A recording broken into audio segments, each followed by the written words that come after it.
I've got it on pause, and what you're looking at is a knitting needle. And I happen to have in my crew preference a couple of knitting needles. And not that we have a lot of time to do knitting up here, but there's some other neat things you could do with them. And so watch this. So here I have a piece of paper, and I rub the knitting needle with a piece of paper. And this knitting needle is a polyethylene knitting needle. It's 8 millimeters in diameter. And now I'm going to take a syringe with a little Teflon cannula. I'm going to squirt drops of water out, and look what happens when those drops of water get close to that charged knitting needle.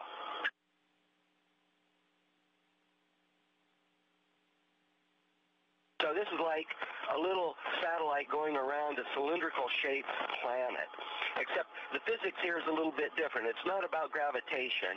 It's about charge forces, and of course, charges can exert a potential field, as we call it, so it can exert a force at a distance with no tangible connection. And so you have a charged drop that was ejected from the Teflon-tipped syringe, and then you have the charged knitting needle, and they're going to be attracted if they're opposite charges, but because the drop has some velocity to it, it's orbiting around the knitting needle.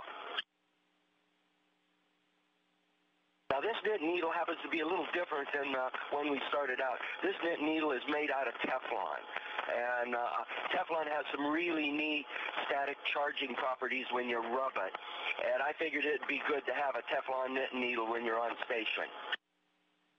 Now look at this droplet. It's orbiting around, and since we have cylindrical geometry here, it can precess down the cylinder, but then it gets to the end, and it reverses its direction and winds back along the cylinder. So it seems to be trapped. And here we have some little tiny droplets. They kind of remind me of flies on a picnic out in Houston.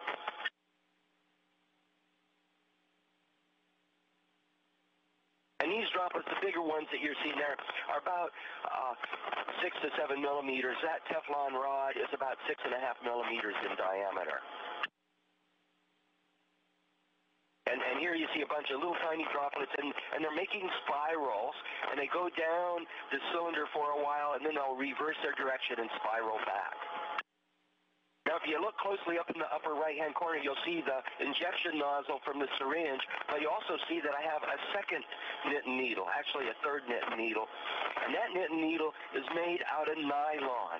And so you can rub the nylon, you can rub the Teflon, and there's some interesting charge properties that happen between Teflon and nylon, and I found that it's useful to have these when you want to put a charge on a droplet so it will orbit your knitting needle.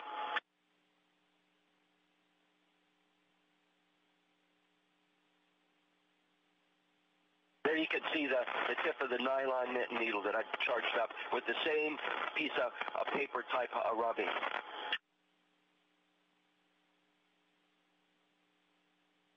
Now, this might also have some physics analogies to what happens with charged particles when they come down Earth's magnetic field. Again, the physics here is a little different, but the fact that you have charged solar particles spiraling down Earth's magnetic field, sometimes hitting different layers in the atmosphere, reflecting off and going back, spiraling back along the magnetic field line. And again, this is charge, but the behavior has analogous implications to what might be happening in our Earth's magnetic field with charged particles. And this, of course, is one of the key players to giving us our aurora. And of course, once you set up a knitting needle like this, you start to play with the water droplets. You just can't have too much video like this. It's so much fun to watch these little droplets, and notice as they get closer and closer to